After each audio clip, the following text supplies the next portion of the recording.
Welcome to the Cwsfl Season 16 Draft. We have 14 great prospects here this evening waiting to hear their name called and finding out where they're going to go. What pick, what round, what team, who's going to be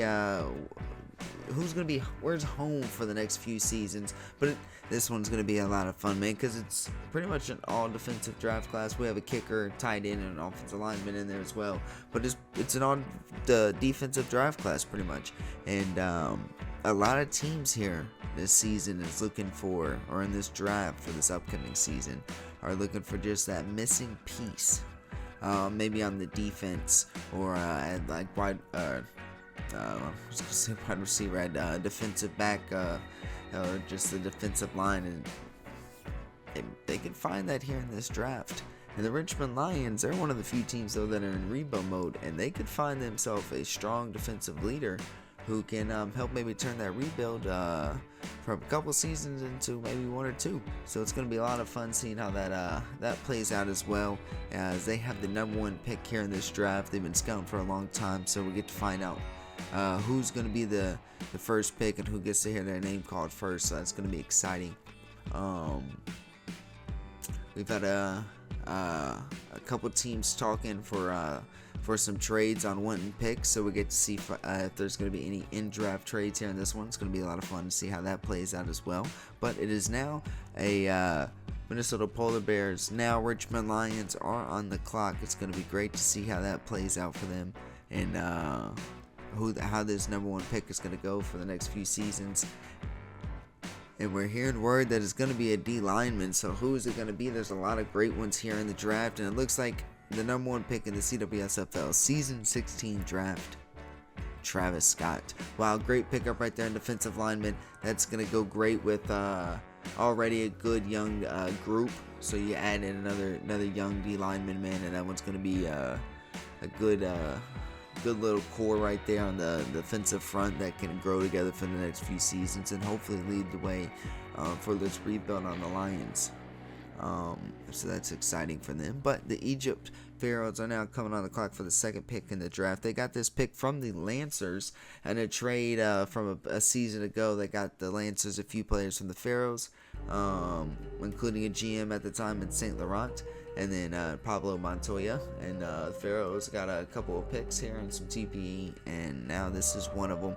So this is going to be a great pickup for a team that's also in a rebuild mode with one of their newer GMs, Billy Mays. Man, he did an incredible job last season in year one. Looks to build on that here in year two.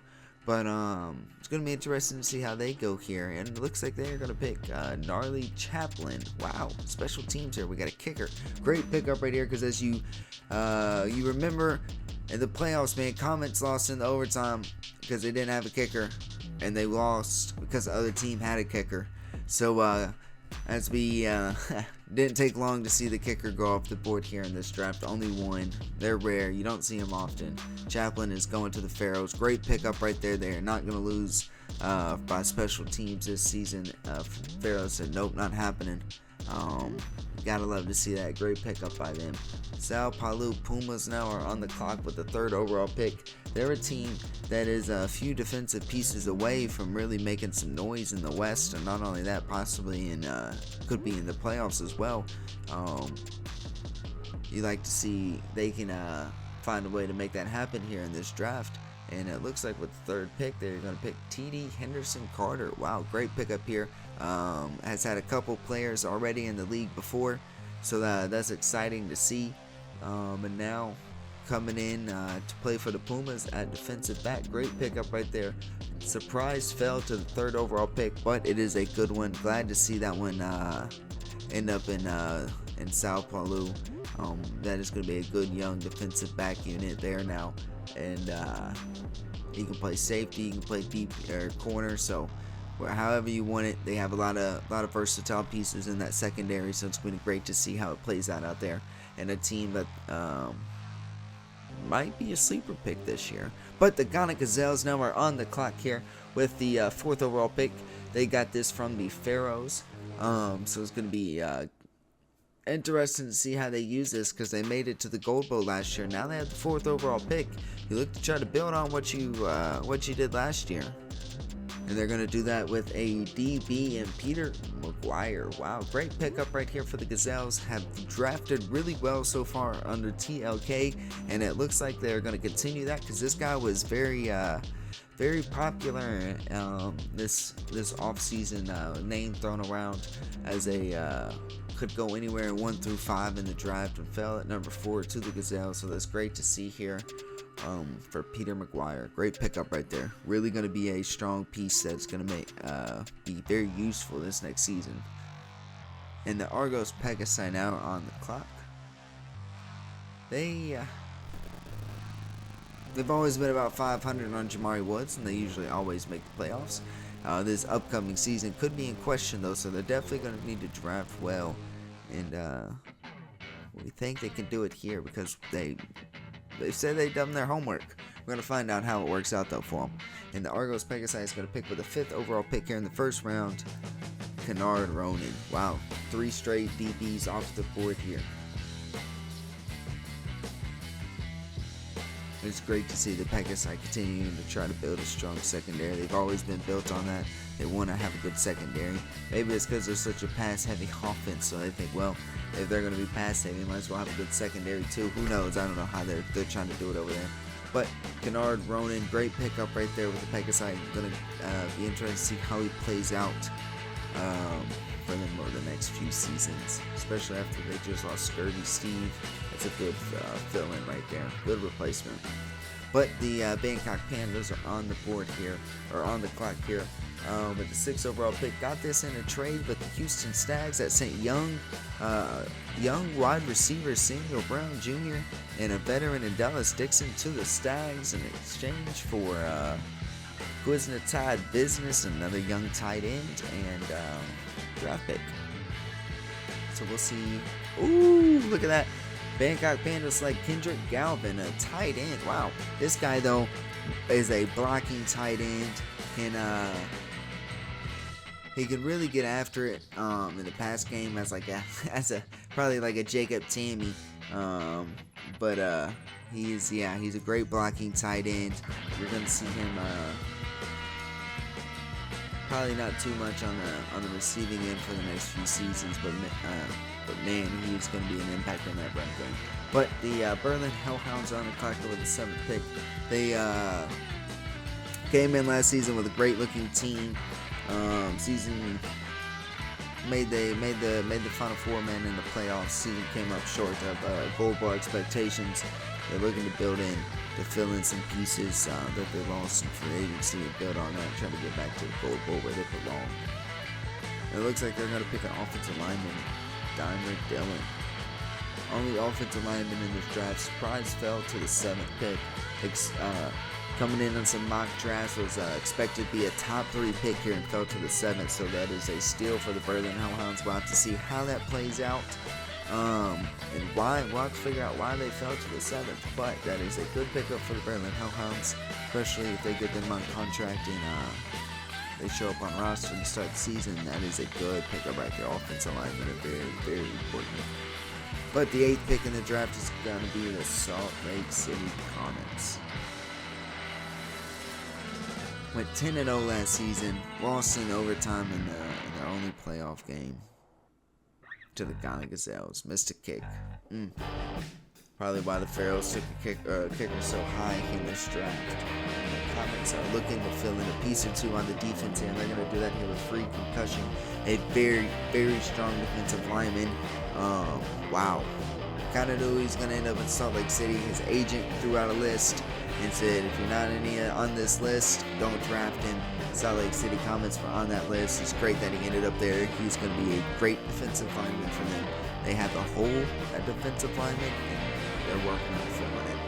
They're also looking like to be very active here to trade up back into this first round and try to get another pick. And it looks like the Vancouver Lancers are on the clock here. This pick was originally for the Ghana Gazelles, but the Lancers wanted to trade into the first round since they didn't have their first round pick in this one.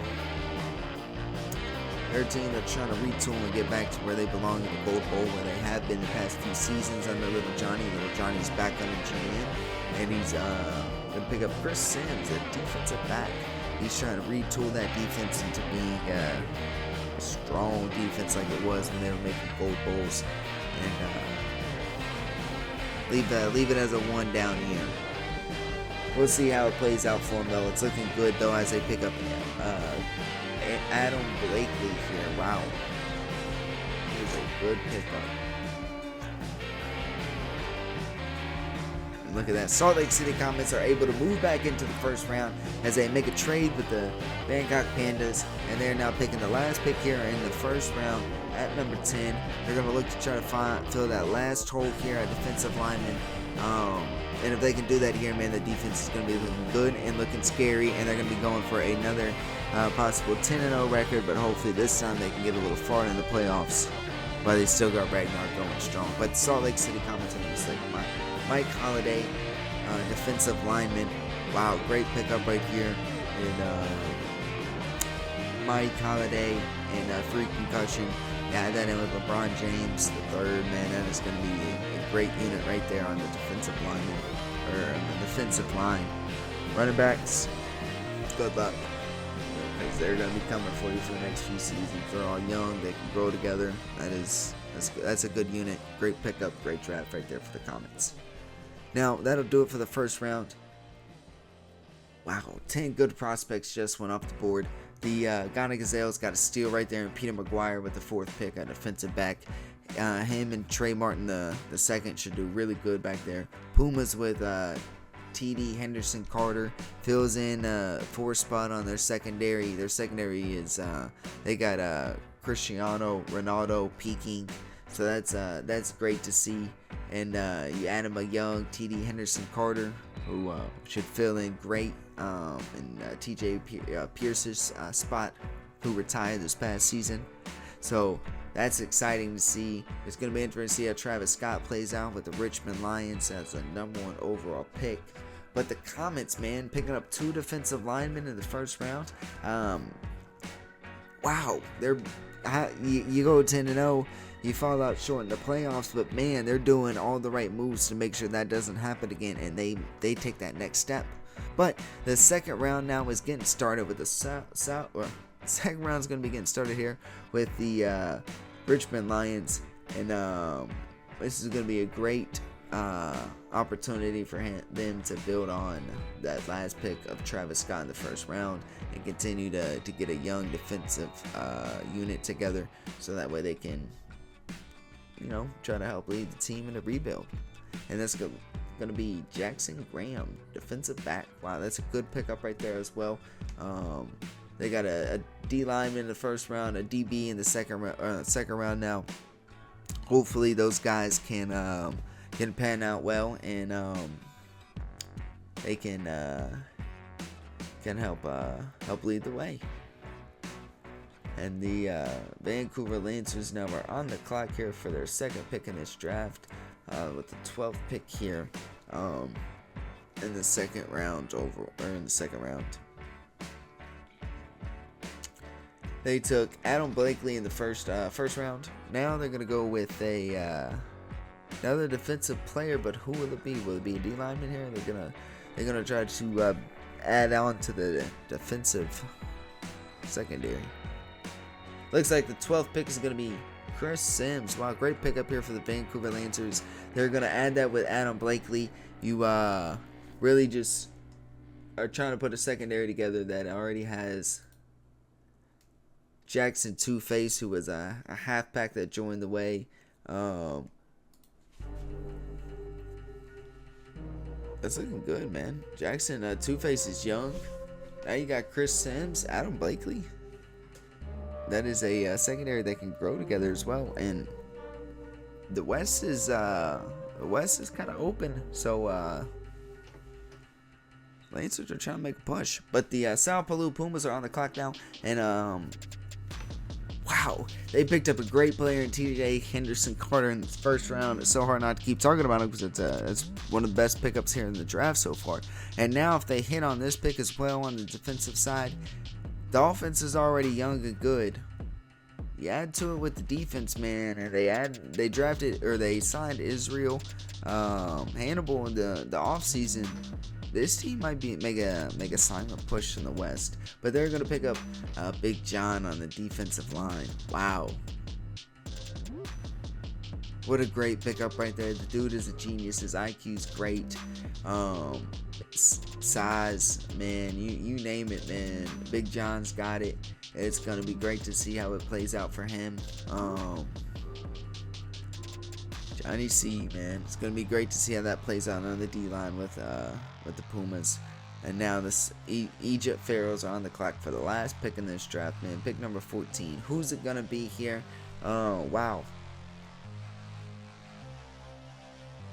They got Big Gnarly in the in the second pick here in the first round. Now they're gonna be the last pick here in the season 16 CWSFL draft, and it looks like it's gonna be defensive lineman Ja'Cory Williams. Ooh, that's a good one because he's versatile. They already have a great group of defensive linemen at Aiden Hutchinson, Gunny, Billy Mays. They can play Ja'Cory at defensive lineman. He's good. He can play outside, so you can see him maybe some at outside linebacker. His size, great speed.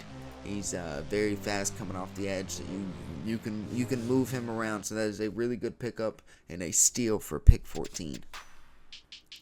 But that'll do it here for the CWSFL Season 16 draft. Man, we have 14 great prospects. Find out where's home going to be for the next few seasons. And now they get ready to sign their contracts, get ready for preseason, and see how their rookie season's going to unfold. But, man, this has been a great draft so far. It was a lot of fun. We've had a lot of teams find out who some of these missing pieces are going to be for their runs they're getting ready to make this season. And we appreciate everybody watching and tuning in, and hope you enjoyed. Peace out.